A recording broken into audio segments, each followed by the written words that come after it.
Now, self-improvement might be doing you more harm than good, and in this video I'll be sharing with you exactly why and how you can avoid it. We all have that inner critic, that deep feeling that constantly tells us that you could be more than what you are, and this feeling creates this need to find out what exactly is missing. And in search for answers, you go to the first place that comes to mind, the internet. You search and you find something called self-improvement. You go a bit deeper and you get the feeling that, oh my goodness, I think I have just found the wonder drug, the answer to that constant feelings of inadequacy, that you're not enough. You read all the books, you watch all the self-improvement videos that you can possibly get your hands on, and you realize that something is off, something is missing. Your life is still basically the same, consuming all the right content, but your life seems to not reflect what you're consuming. With all the activity and consumption, you still have this feeling of emptiness, but you dismiss the feeling and tell yourself that, oh, one day I'm going to find that one book, I'm going to watch that one video that will completely change everything.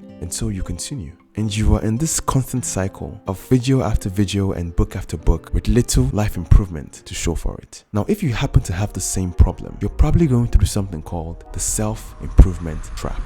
And this begs the question, why do people fall into this trap in the first place?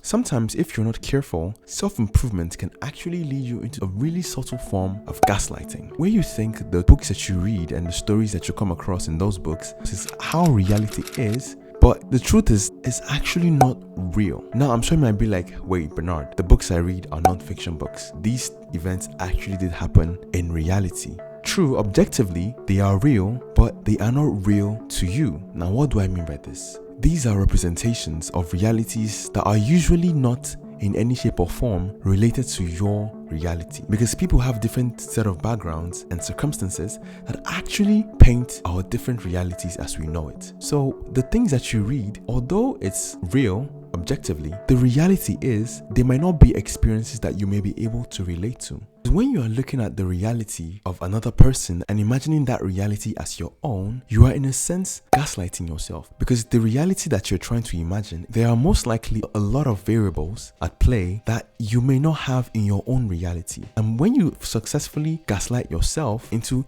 imagining that reality, you may not really factor in variables in your own reality that can literally significantly change the success equation in your case, or your ability to self-improve to the same level that you read in the book or in the video. The thought processes that happen to create a solution in one person's reality might literally have little to no effect if you were to apply that in your own reality.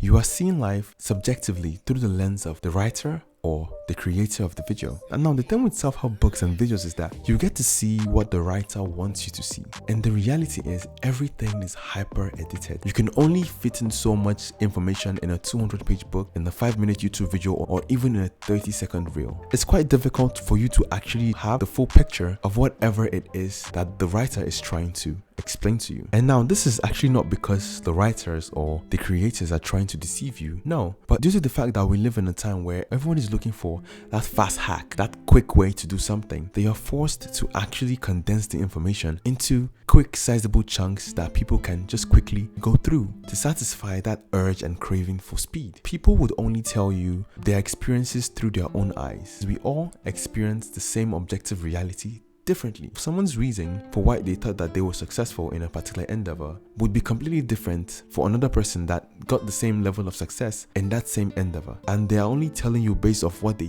think from their experiences led to the result that you're probably reading.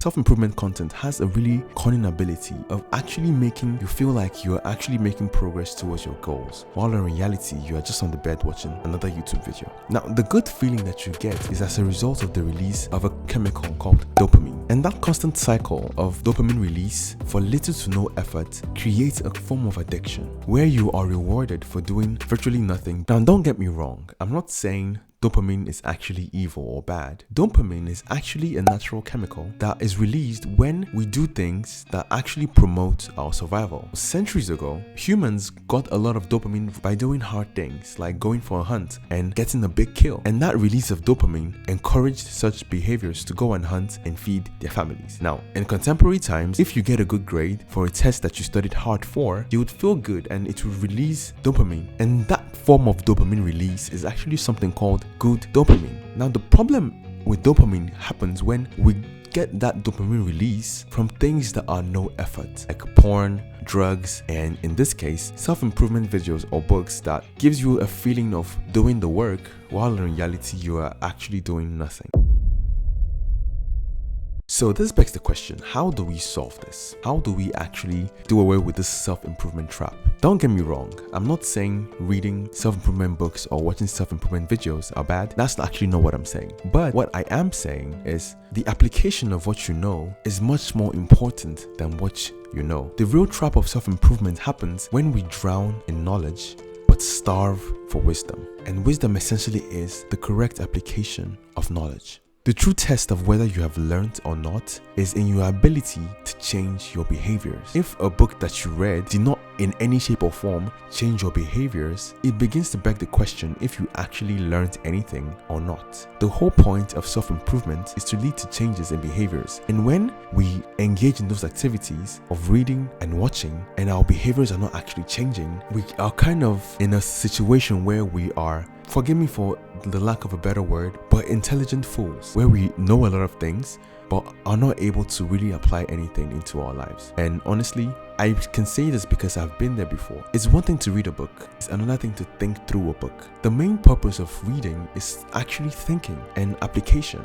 And sometimes we can be so focused on trying to get to the next book that we lose sight of what is really important. Is the book passing through you, or are you just passing through the book? One of the main ways that we can actually learn from the realities of other people, even though it's different, is when we try to look for patterns. Instead of looking for a one-size-fits-all approach, we switch from that way of operation to looking for patterns in behavior. Because success leaves clues. There is always a pattern to behavior that leads to a certain result. And that is what we should be looking out for when we read these books and watch these videos. The main takeaway I would like to point out is take more action. Consume less and do more. Our wisdom nugget for the week. Wisdom is the principal thing. Therefore, get wisdom. And with all that getting, get understanding. And guys, if you like this video, I think you're going to like this video about don't delete social media, but doing this instead. Please don't forget to hit the like button and subscribe if you haven't so you can get videos like this one. And like always, remember to always